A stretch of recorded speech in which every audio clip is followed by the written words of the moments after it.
Hello everyone, this is Jen and I make useful English Lit study videos on Shakespeare, poetry, fiction, literary devices and more to help you get top grades in the subject. So if this sounds like exactly what you need, then make sure that you subscribe to my channel so that you don't miss out on any of my top grade study content. In today's video, we are analysing Myrtle Wilson, who is a minor character in The Great Gatsby. So she may be minor, but she carries huge symbolic significance about some of the key themes like class and gender in this novel. So Myrtle is married to George Wilson, who owns this dingy garage in the Valley of Ashes. She first appears in chapter 2 as Tom's mistress and George's wife. And by the time she makes her next appearance in chapters 7 and 8, she's already dead. The Wilsons may be husband and wife in name, but Myrtle despises George for his unmanliness and low social status. But the husband is too weak to fight back against his wife's open contempt. Who Myrtle really wants to be with is Tom Buchanan, despite his violent abuse and obvious disrespect for her, largely because she wants to be another or the only Mrs. Buchanan. Ultimately, of course, she is only met with disappointment and devastation, because Tom sees her as nothing more than a sexual plaything to satisfy his boredom, leaving her big bet on Tom crumbling into those ashes that's so aptly the name of where she and her husband live, the Valley of Ashes. So in this light, Myrtle is actually a deeply tragic character. And what's interesting is that her tragedy isn't so different from Gatsby's. Both Myrtle and Gatsby buy into this naive delusion that affiliation with the wealthy, whether it be Tom for Myrtle or Daisy for Gatsby, will somehow wash them of their humbler identities and grant them a better, happier, and more successful life. Like Gatsby, Myrtle misunderstands that what leads to the real American dream of happiness and prosperity, honest hard work regardless of one's class, not a craving for glamour and wealth by dint of association with the well-endowed. This misunderstanding lies at the heart of Myrtle's tragic life, which I will go on to now analyse in the rest of this video. Now, actually, of all the characters in the novel, I think that Myrtle is probably the saddest one. With characters like Daisy and Tom, even though they are bored to death by their vapid, shallow lives, they're at least materially well off and socially secure with pillars of support. With Myrtle, though, she's trapped in a marriage with someone she has no respect for. She's also poor, with no money or family to fall back on or escape to. She really has the worst of both worlds. Adding to this her gory, violent end, and it's fair to say that Myrtle Wilson is probably one of the most tragic female characters in American literature. At least that's what I think. What makes her plight so miserable, though, isn't that she doesn't eventually get what she wants, i.e. becoming Mrs. Buchanan and living the trophy wife life, or even that she dies such a horrendous death at a young age. Rather, I think it's the implication that dying is probably the relative best option for Myrtle, because the alternative, living but with absolutely no self-respect or self-esteem, is arguably worse and much more of a suffering ordeal. Ironically, the moment which I think best captures the depth of Myrtle's tragedy isn't the one when she's hurt or angry or dead, but the one in which she pretends to be this ersatz Mrs. Buchanan when she spends time with Tom at their tacky pineteria that they use as a rendezvous pod in New York. There's this particular moment that encapsulates Myrtle's crippling class consciousness, which is when she complains about their drinks not being cold enough. I told that boy about the ice. Myrtle raised her eyebrows in despair at the shiftlessness of the lower orders. These people, you have to keep after them all the time.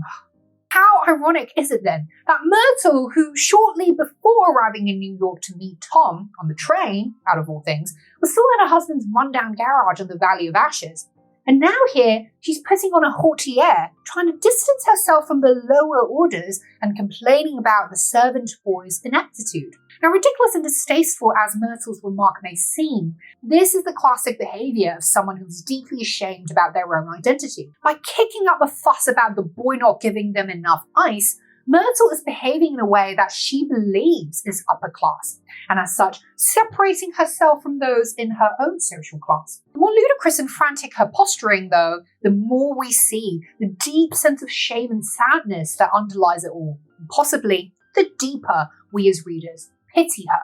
The decor in the flat is also worth close reading for insights into Myrtle's character. By the way, guys, I'd massively appreciate it if you could hit the thumbs up button below, subscribe to my channel, and switch on that bell notification if you find this video helpful so far. This would really help me carry on making these useful English Lit study videos so that you can get top grades in the subject and we can inspire more people to enjoy the study of literature. The apartment was on the top floor, a small living room, a small dining room, a small bedroom, and a bath. The living room was crowded to the doors with a set of tapestried furniture entirely too large for it, so that to move about was to stumble continually over scenes of ladies swinging in the gardens of Versailles. The only picture was an over-enlarged photograph, apparently a hen sitting on a blurred rock. Looked at from a distance, however, the hen resolved itself into a bonnet, and the countenance of a stout old lady beamed down into the room. Several old copies of Town Tattle lay on the table together with a copy of Simon Called Peter, and some of the small scandal magazines of Broadway. Now, the repeated references to the smallness of every room in this flat tells us something about Myrtle's status, or lack thereof. Ironically, contrasting her voluptuousness, physically she's much curvier than Daisy, who is instead lithe and thin, Myrtle is small in significance, at least in Tom's eyes. She is unimportant and trivial, no more than an amusing arm candy. The cramped confines of this space symbolizes the narrowness of the opportunities that Myrtle can and indeed will ever obtain in her life, as well as the narrowness of her own mind. Because beyond associating herself with a rich man, Myrtle cannot see another way out of her otherwise deeply unfulfilling existence.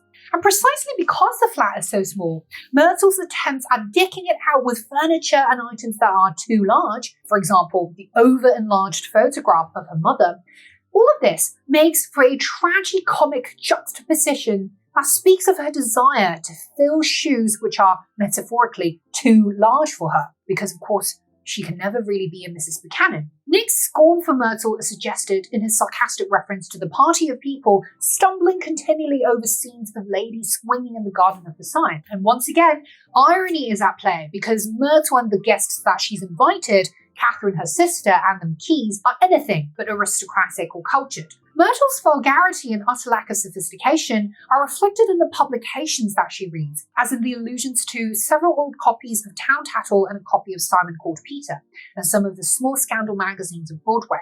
Now, these are all gossipy tabloids or sensationalist penny novels that Fitzgerald had disapproved of which reveal Myrtle's vapid, uncultured taste. As such, we see that the flat is no more than a tacky, self-indulgent dollhouse of sorts for Myrtle to live out her fleeting fantasy of marrying into wealth, and an easy bait for a philanderer like Tom to keep a gullible, desperate woman like Myrtle on the line. From the outsider perspective of someone like Nick, who sees the truth about Myrtle's insecurities and desperation for what they are, this tableau takes on a darkly tragicomic quality.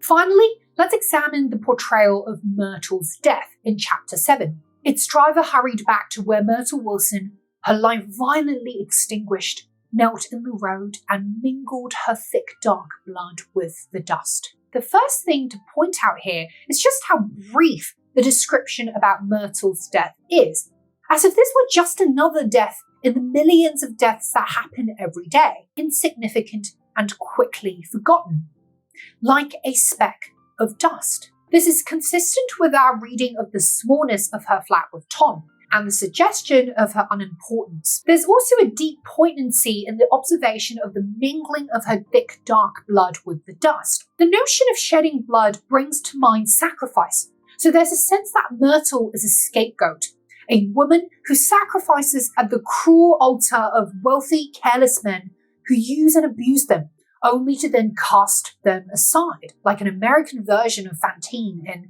Victor Hugo's Les Miserables. Later, we get a more detailed portrayal of Myrtle's mangled body, when they had torn open her shirtwaist, still damp with perspiration.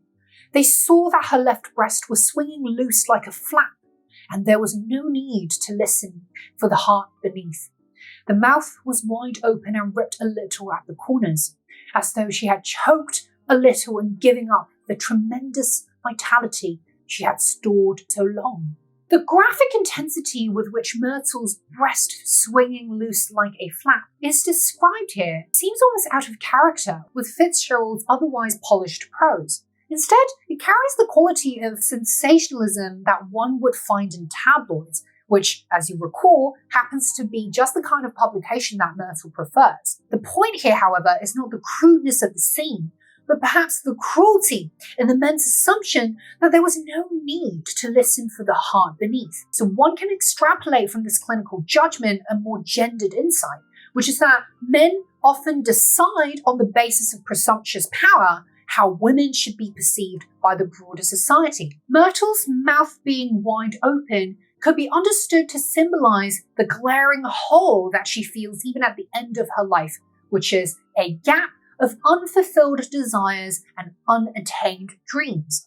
And it is this metaphorical gap that the literal gap between her lips is yearning to cry out against. But alas, by this point, it's already too late. And that's it for this character analysis of Myrtle Wilson, guys. I really do feel bad for her, but as I'm sure you'll know, there's no shortage of Myrtles walking about in our society, even today, which is an eternal tragedy because often they are forced by social circumstance and human nature to behave in such self-demeaning and self-sabotaging ways. But anyway, if you're studying The Great Gatsby at school, make sure that you check out the rest of my Great Gatsby playlist so that you don't miss out on any of my top grade analysis on the novel. Please do hit the like button below so that YouTube knows to share this with other passionate, top grade lit learners like yourself all around the world. And if you haven't already, subscribe to my channel so that you never miss out on my top grade English lit study videos going forward. And I will see you guys in the next one.